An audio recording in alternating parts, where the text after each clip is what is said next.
Hello, everyone. I'm Susan, and at 33 years old, I found myself facing significant personal challenges in the realm of love. After the disappointing end of my first marriage, I pledged to safeguard my emotional well-being and avoid any toxic entanglements.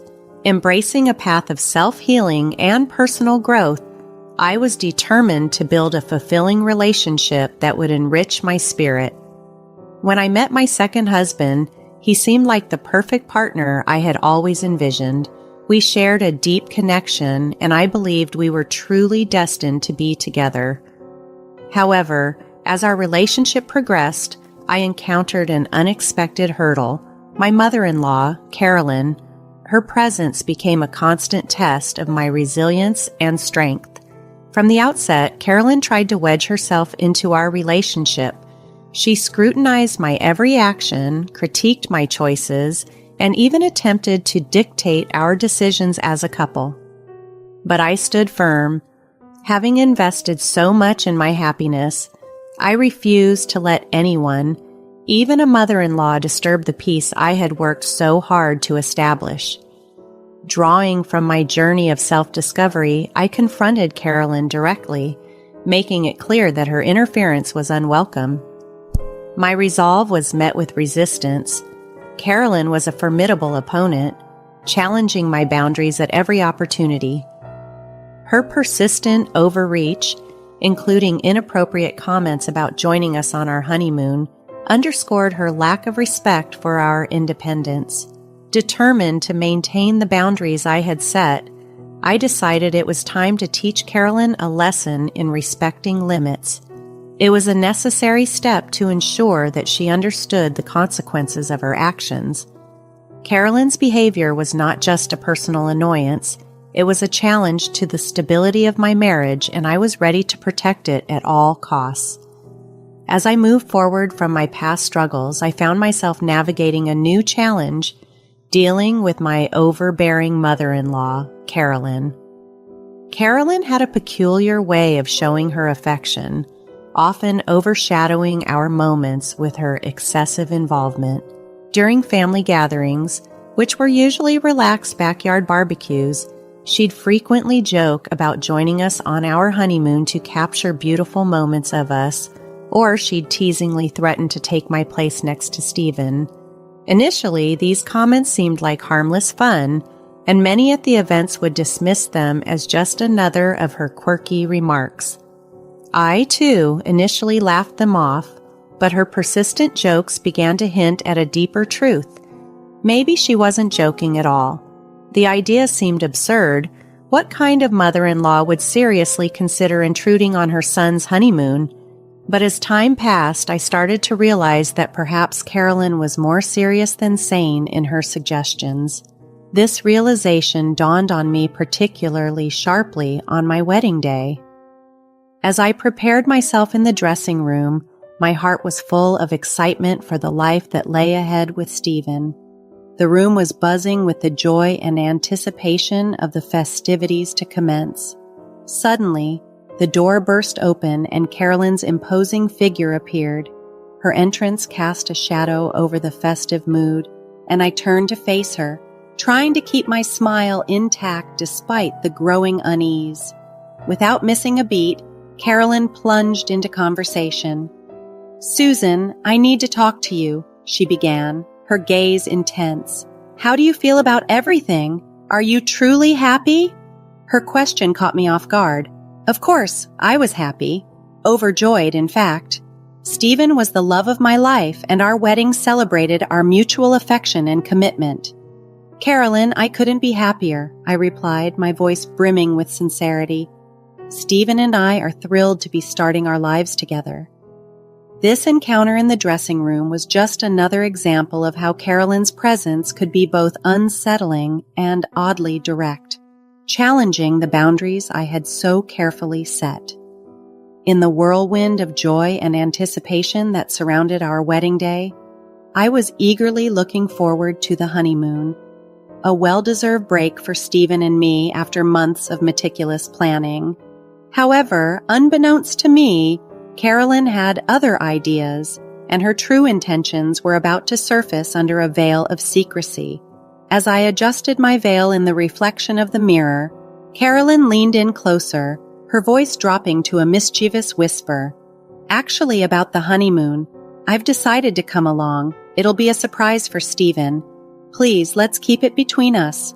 Don't spoil the surprise." She walked towards the door with an air of finality, leaving me in a state of shock and confusion. The words crashed over me like a wave. Was she serious? Was she planning to join us on our honeymoon? "Wait, Carolyn, are you serious right now? You want to come with us on our honeymoon?"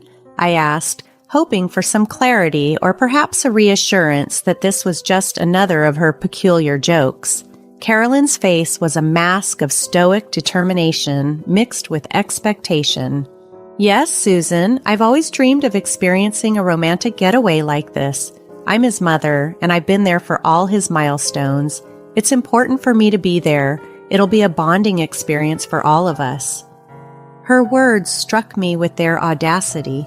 Our honeymoon was supposed to be a private journey for Stephen and me, a sacred opportunity to forge intimate memories as a newly married couple, not a family excursion. Searching for the right words while struggling to keep my composure, I replied, "Carolyn, this is our honeymoon. It's a time for us to deepen our bond and focus solely on each other. While I appreciate your enthusiasm, it's crucial to respect our boundaries." Her expression shifted between surprise and disappointment. Clearly, she hadn't anticipated my objection or the firmness in my voice. "Susan, I only want what's best for Stephen. I thought this would be a special surprise for him, a way to bring us closer as a family." Taking a deep breath, I summoned all the inner strength I had nurtured through my journey of self-discovery. "Carolyn, I understand and respect your love for Stephen, but our honeymoon is sacred. It's a time for us as a couple to nurture our relationship and create our memories, which will be the foundation of our future together." Standing my ground was essential, not just for the sake of our honeymoon, but for setting the tone of respect and independence in our marriage. I hoped Carolyn would respect our wishes, but the tension in the air thickened as she came to grips with the fact that her plans were thwarted. It was a defining moment, a test of the new dynamic between us. In that instant, I felt empowered, having taken a crucial step in safeguarding my marriage and establishing a foundation of love and respect. You might think that would be the end of the story, right? Unfortunately, my friends, it didn't stop there. As the day of our departure approached, a mix of excitement and nervousness fluttered in my heart. Stephen and I were on the verge of embarking on our eagerly awaited honeymoon, a chance to relax and revel in our newlywed bliss. However, a looming storm threatened to overshadow our joy. It was the morning we were set to leave when Carolyn's name appeared on my phone. Taking a deep breath, I answered, bracing myself for whatever she might say. "Hello, Carolyn. Susan, dear, I've decided to join you and Stephen on your honeymoon. Isn't that thrilling?" Her voice chirped through the phone. A wave of frustration washed over me. Hadn't we already settled this discussion? My voice tightened with exasperation as I responded, "Carolyn, we've been through this. This honeymoon is a special time for Stephen and me. We need space to strengthen our relationship as a married couple." Carolyn's reply was casual, almost dismissive of my concerns. "Yes, dear, but I've made up my mind. I'm coming along. It'll be a grand adventure for all of us. You'll see." My patience thinning, I asserted more firmly, "Carolyn, this isn't up for negotiation. Stephen and I planned this trip as a private getaway. You need to respect that boundary." A tense silence followed, punctuated only by the distant hum of expectation. I sensed Carolyn's frustration mounting, but I stood firm in my refusal. "Don't be so dramatic, Susan. Now tell me, you two are going to Switzerland, right? I've already booked my ticket. I know it was last minute, so I won't be on the same flight, but I'll meet you there," she continued, seemingly unfazed. Her words echoed in my mind, but they also presented an opportunity to steer Carolyn's plans away and reclaim our honeymoon as the sacred space it was meant to be for Stephen and me. I believe that everyone could learn and change, but sometimes it required a bold move to ignite that transformation. I was prepared to make that move, ensuring our honeymoon remained ours alone. I had already made it clear to Carolyn that I wasn't going to engage in a tiresome back and forth with my in-laws. I needed to keep the peace, so when faced with her unwavering determination to join our honeymoon, I decided to take a creative approach to protect our private time. Keeping my cool and masking my frustration, I responded to her with a bit of quick thinking. Actually, Carolyn, there seems to be a misunderstanding. We're headed to New Zealand, not Switzerland. Carolyn's reaction was one of surprise, a gasp escaping her as she processed the sudden twist. Oh my, I must have misunderstood. Yes, I'll need to change my flight right away. Thank you for letting me know, Susan. Absolutely, change that flight to Auckland, New Zealand. And yes, changing flights last minute can be pricey, but I know you'd do anything for Stephen, I added, a subtle nudge to ensure she followed through. Little did she know, Stephen and I were actually bound for Switzerland. I felt no remorse for the deception. It was a necessary act to preserve our much-needed privacy. Carolyn hurried off to adjust her travel plans, and as I ended the call, a sly smile spread across my face. For now, our honeymoon was safe from any unwanted interference. With each passing minute, my sense of relief grew. Stephen and I were free to start our journey without the looming presence of Carolyn's meddling. It was a small victory, but a significant one, proving my resolve to protect what was sacred to us. As our plane descended into Switzerland, the excitement between us was palpable.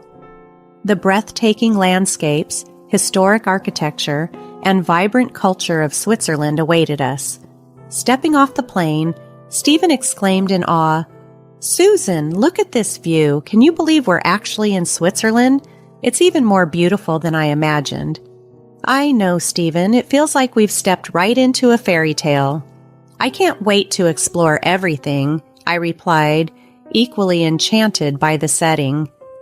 We arrived at our charming hotel in the heart of Geneva, immediately taken by its elegant decor and cozy ambiance. The city around us buzzed with history, art, and music, and we were eager to dive into the cultural feast. This hotel is incredible, Susan.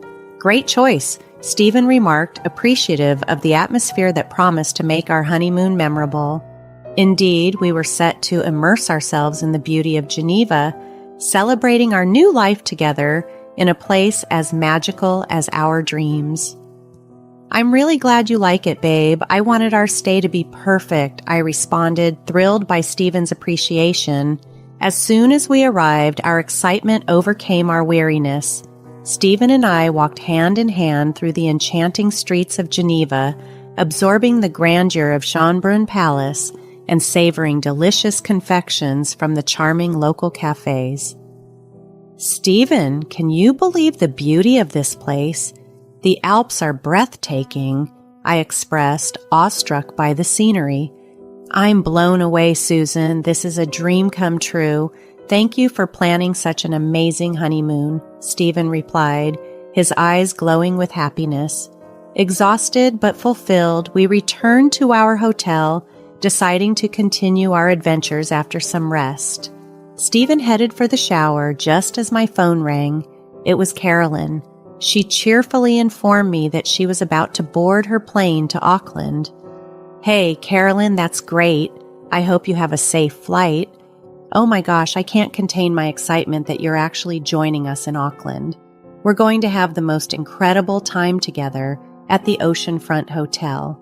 You won't believe the breathtaking views of the harbor. I maintained the facade with enthusiasm. Oh, my dear Susan, I am equally thrilled to embark on this adventure with you both. And I must say, I'm so glad that you finally came to your senses and saw the beauty in me tagging along on your honeymoon. I knew that you'd be understanding, Carolyn replied, her voice filled with satisfaction. I rolled my eyes but kept up the pretense. Absolutely, Carolyn. You're so right. The flight may be a bit tiresome, but trust me, Auckland is going to captivate your heart with its vibrant cityscape, the iconic opera house, and stunning beaches. You'll be in awe. Oh my, that sounds marvelous. I simply can't wait to experience it all, Susan. I hope Stephen is prepared for some quality mother-son bonding time. This trip will give us a chance to connect on a deeper level, Carolyn continued, unaware of the mix-up. Carolyn, when Stephen sees you, he'll be over the moon. It's going to be an unforgettable journey filled with laughter, exploration, and beautiful memories, I assured her, hiding my true feelings about the situation. That warms my heart, Susan. I am eager to create lasting memories with both of you. Rest assured, once I land in Auckland, I'll reach out to you immediately.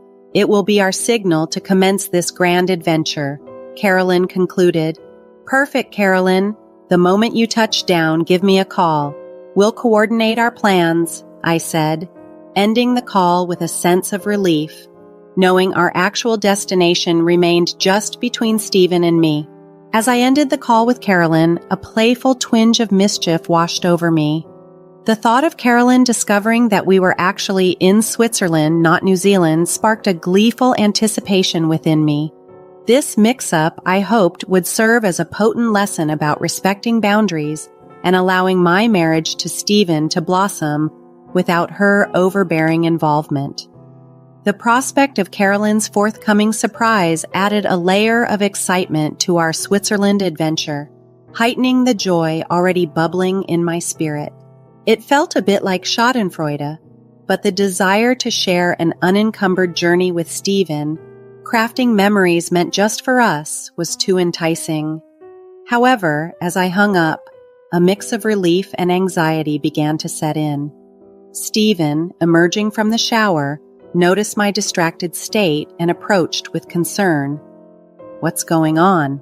he asked, sensing the shift in my mood. My initial delight faded, replaced by a twinge of guilt.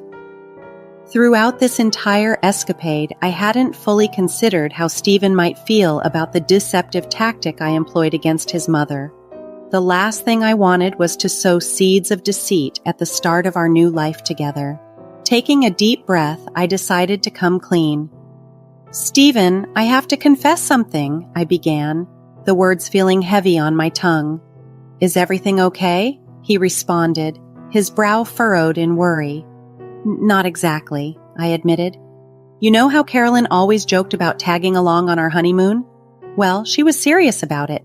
She intended to join us." Stephen's expression turned from concern to disbelief. "What the hell?" I told her that it was out of the question because this time was meant for just us. But she wouldn't take no for an answer. She insisted she'd be coming along, I continued, my voice faltering slightly. So I misled her about our destination. Instead of arguing further, I told her we were going to Auckland, hoping it would prevent her from intruding on our privacy. I recounted the rest of the story, apologizing at every turn. I didn't want Stephen to view me as manipulative or cruel. I simply wanted to safeguard our time together from being overshadowed by his mother's overbearing ways. Stephen was silent for a moment after I finished, leaving me unable to gauge his reaction. He sat down on the bed, and to my utter surprise, he began to laugh. His laughter, unexpected yet sincere, filled the room, easing the tension that had built up within me. I was taken aback by Stephen's reaction. He laughed even harder. "You sly fox, Susan. I can't believe you did that. Honestly, it's a relief. My mom's interference has always been exhausting. Now we can truly enjoy our time together." "Wait, so you're not mad?" I asked, surprised yet relieved. "Well, I'm not thrilled about sending her to a foreign country, but I find the whole situation hilarious. I'm just picturing her face when she realizes the mix-up," Stephen chuckled, the humor of the situation easing any lingering tension. We both laughed together, feeling a renewed sense of unity. With the situation lightened, Stephen and I continued to explore Switzerland, fully immersing ourselves in each other's company and the stunning beauty around us. We delved into the rich history, breathtaking landscapes, and vibrant culture, each moment strengthening our bond and creating cherished memories that would be forever etched in our hearts. Meanwhile, Carolyn, unaware that her son found the situation amusing and was in on the ruse, was about to face a revelation. Once she landed in New Zealand, exhausted, she called, expecting us to pick her up from the airport. I put the phone on speaker mode. "Hey, Carolyn, Stephen and I are together right now. Listen, there's something you need to know. We're not in New Zealand, we're actually in Switzerland." "But you said Auckland, the oceanfront hotel," Carolyn stammered, confusion clear in her voice. "Yeah, that was all a trick, Carolyn. Sorry about that, but you really needed to learn," I explained, maintaining a firm tone. "A trick? For what? What did I do?" Carolyn's voice rose with disbelief. "You kept trying to insert yourself into our honeymoon. What kind of mother does that? When you insisted on tagging along, instead of fighting with you about it, I decided to let you believe what you wanted. This way, I could enjoy some quality time with my husband," I explained, hoping she would understand the necessity of our decision. "How could you do this, Susan? I trusted you. You're no good for my son." Carolyn's hurt was palpable. Stephen, who had been by my side and listening the entire time, then spoke up. "Mom, it's time you understand that meddling in our lives and disregarding Susan's boundaries has consequences. This was her way of setting a boundary and teaching you that we deserve to have our own space and privacy." "What, Stephen? You too?" Carolyn's voice cracked, the reality of her son's stance sinking in. This moment, though fraught with tension, was crucial. It underscored our commitment to each other and the importance of respecting our newly formed family unit. "I can't believe you're taking her side. I can't believe you've deceived me like this. I raised you. I've been there for you through everything." Carolyn's voice crackled with hurt and disbelief over the phone. "Mom, this wasn't about deception. It was about setting boundaries," I replied, trying to convey the necessity of our actions. "Susan and I are building our lives together. You must respect our choices and let us forge our path. We love you, but maintaining healthy boundaries is key." Carolyn's angry voice echoed through the phone, loud enough to turn heads nearby. "You've humiliated me. I can't believe my son would turn against me like this." "Carolyn, please try to see where we're coming from," I urged, my tone steady yet empathetic. "This wasn't done to embarrass you. We needed to make it clear that we require our own space and independence. It's time for you to let us build our lives and respect the boundaries we've established." "I don't want to hear it. You both are selfish and ungrateful," she retorted sharply. Before I could respond, she added, "Call me back when you're ready to have a real conversation." With that, she abruptly ended the call, leaving herself likely bewildered and upset at the airport. I might have felt guilty, but instead I felt relieved. Standing up for our marriage's boundaries was necessary, even if it was uncomfortable. I reminded myself that wanting privacy on our honeymoon wasn't unreasonable. It wasn't normal for a mother to insist on tagging along. Considering Carolyn's extreme reaction, suggesting she might as well have been sent to the moon didn't seem too exaggerated. "Stephen, are you all right with how things turned out?" I asked, concerned about his feelings. "Yes, Susan. Don't worry about Mom. She's embarrassed and frustrated, but maybe this will finally show her that her behavior isn't okay. She needs to respect our boundaries whether she likes it or not," Stephen reassured me, his tone resolute but caring. As we continued our honeymoon in Switzerland, enjoying the stunning vistas and cultural delights, the issue with Carolyn receded into the background. We decided she would contact us when she was ready to reconcile. Perhaps she even managed to make something of her unplanned trip to New Zealand. Regardless, I was confident she'd think twice before trying to interfere with our plans in the future.